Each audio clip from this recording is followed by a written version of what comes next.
So here's the question I like to throw out really anytime I get the opportunity to work with business owners, and I think it's one that I've had to ask myself, and each of you should do the same, and that's really to sit down and ask, why is it that we're in business? There's a lot of different reasons that come up, but I think certainly one of them might be maybe you're in business just to make a lot of money.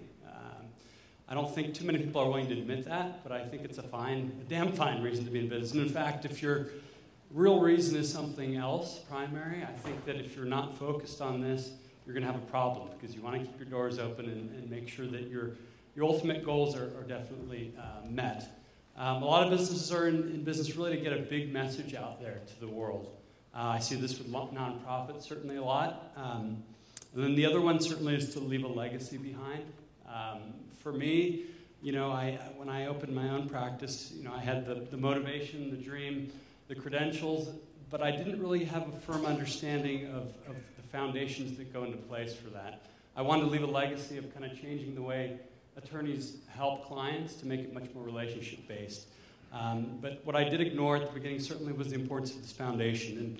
And having this in place is really important for any business, big or small. It's really, in order to flourish, you need this. And we're talking about the legal agreements that you need to have signed, the insurance that's going to keep your business out of trouble when bad things happen, as well as that team of financial people so you can really know your books. And then lastly, of course, that team of tax people are going to save your butt when the IRS comes knocking for an audit. So we really want to make sure these are all there. And if nothing else from what I'm going to share, I hope that you all get a kind of an idea of seeing a higher purpose for your business. It's not really just about dotting the I's and crossing the T's or even saving a lot of money in taxes. I really want you all to be here and to understand that, it's about how you show up in the world.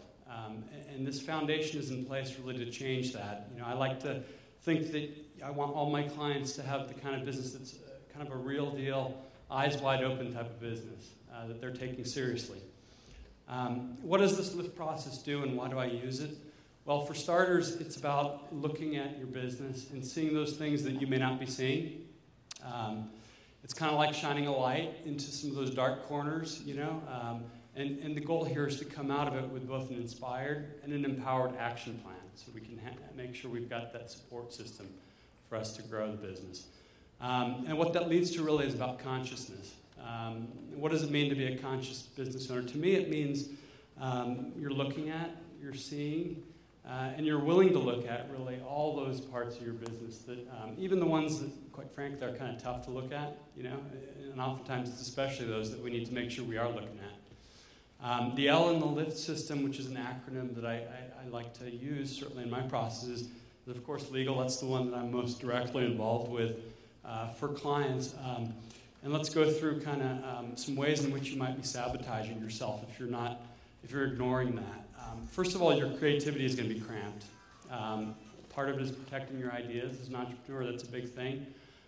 You may not be feeling like your needs are getting met. We're protecting relationships as well, which is very important in business.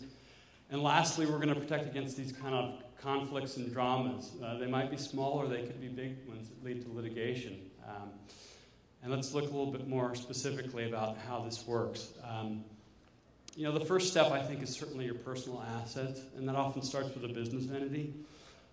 What that's going to do is really create that shield between you and your family and really this business, which, quite frankly, has some risks to it. Really quickly on that, the thing is that you really want to make sure you're taking a process where you're evaluating all the different ones and make sure it's a good fit for you. It's going to depend on your particular needs. And also you want to maintain it so that shield stays strong. Relationships. We all know that relationships are really key in business. And how do we protect those? And I think we do it through really comprehensive and easy to read and well-designed agreements. So, if you've ever been in a situation where your intentions were misunderstood or you're not getting your needs met or you don't have that support system in place in business, or maybe you feel like you're giving more than you're taking. These are all agreement issues at the heart of it, and they can all be solved. Really quickly on agreements, too, this really reaches broad and far. We're talking about agreements with your employees, your partners, even people who you haven't even met yet, who may be visiting your website. Also, it kind of goes to the grave with you as well. We're talking about agreements with succession plans as well. Maybe you want your family to take this over if it's a legacy business, or maybe you want your partner to be able to keep it going. So they're definitely very broad. And also, I'll really quickly mention that people don't always realize the immediate value of getting this done. Often, right when you first meet someone, often the first opportunity they have to confirm whether to take you seriously or not is the agreement you present them. And then down the road, when you're ready to exit a business, Dr. Kumar can speak to this, someone's going to be looking under the hood, and they're actually going to be looking at all four of these things. But certainly, if they don't like what they see, and I've been on the end where we're looking under the hood, it tells us something, And in the best case scenario, you're going to get less for what your business is really worth. In the worst case, they may just walk away. And of course, in the middle of your business as well, we've got these mini conflicts and dramas that can occur when relationships aren't strong. That's just taking you away from your ultimate goal as an entrepreneur, which should be to be a visionary, a thought leader, someone who's really growing this vision. Having litigated a lot of lawsuits in business, I can tell you they're one of the most nasty out there, and there really aren't any winners. Even when you've won a lawsuit like that, it's just taking you away from what you really should be doing. And then you have your ideas and your works. Some earlier speakers were going through the process of sharing that, and really quickly on that, what I want to say is that there can be a tendency to not let ideas really flourish. My philosophy with ideas is that you have to let them grow. If you're in a position where you're too protective and you're scared to share your ideas because you're afraid someone will steal them, they're just going to die on the vine. So an agreement that's very friendly to the entrepreneur is a really well-drafted non-disclosure agreement. It's going to allow you to share your ideas and let them take wings. And then trademarks are usually the very first thing. We don't want to take a brand name on and build all this great wealth in it and goodwill only to find that we have to change it. So that's the L in lift, of course. Now we have insurance. Insurance, you guys live in the same world I do. We all know that bad things are going to happen. The real question is, what is it that's going to happen and when? Now, with insurance, my philosophy is that it's good to kind of get an objective opinion on what it is we need to protect against before we even meet with an insurance agent, because they may be motivated by different things when they're selling us policies. And we also want to make sure we get it in place right from the beginning or when it's needed. Some sabotage we have with insurance certainly is that we don't really take the risks that we need to make our ideas take flight. We don't put ourselves out there in a big enough way. Also, insurance is not just about you. It's really about the people you care for the most. Your employees, people who are clients of your business, your family certainly. So think about that as well. I won't spend too much time on this, but we've got certainly 3 different types of insurance that are out there. I'll just focus on some of the ones I think that are perhaps underutilized. Disability, statistically, 70% of the people, of all of us that are walking around are going to be incapacitated in some way before we kick the bucket. So that's where disability comes into play. Employment practices. If you've got employees, particularly here in California, that's actually the #1 most frequent lawsuit. Now, this policy may or may not be cost effective, but you should at least know it's out there. And then, of course, life insurance is really the only way we can create liquidity. A lot of businesses are creating cash flow. Not a lot of them have liquidity. If we want to use that for our family when we're passing this on or to a partner, they can be very flexible and useful. Back here. Financial. This is one I've put my head in the sand on in the past for way too long. So let's talk about that. That's a big one. It leads to bad decision making. If you don't know where you're at with your numbers, you're making decisions out of a bad place, and that usually leads to bad decisions.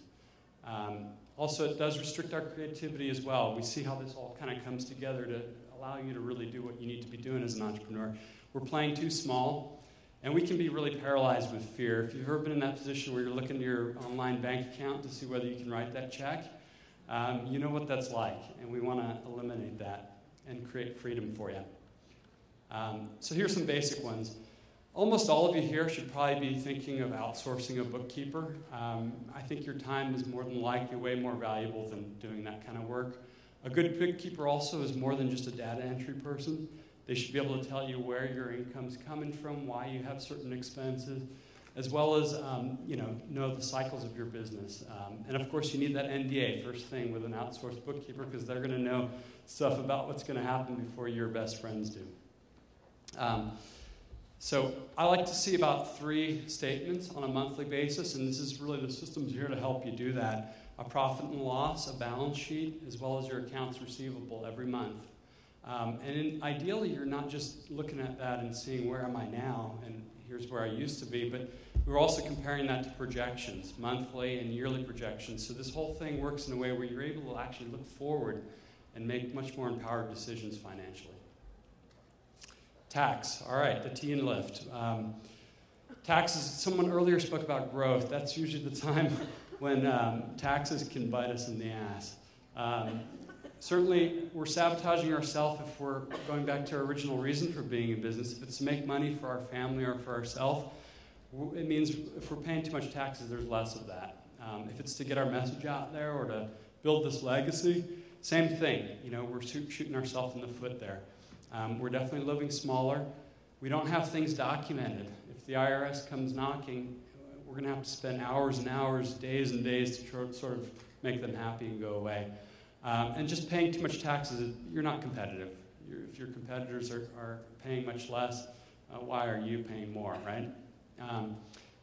I'm no accountant or CPA, but I believe in pulling together real experts to help me, and I learn from them, and I try to share what I learn, hopefully.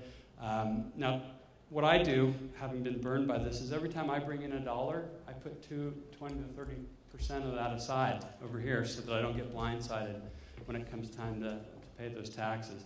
That's a good strategy. I meet with my CPA and my advisor twice a year. A real tip on using your CPAs and your advisors, you should use them as advisors, really, trusted advisors. And it's best not to do that during tax time. Your CPAs are going to be way too busy to be really a planning partner for that if you use them at that time. Now, here's the deal. If you really set this up right, I haven't been able to do this myself, but my CPA tells me that if you're really living the entrepreneurial corporate lifestyle and you've got everything working well and you're taking those deductions, you've got a huge advantage over employees. You can actually get your taxes almost down to 15%.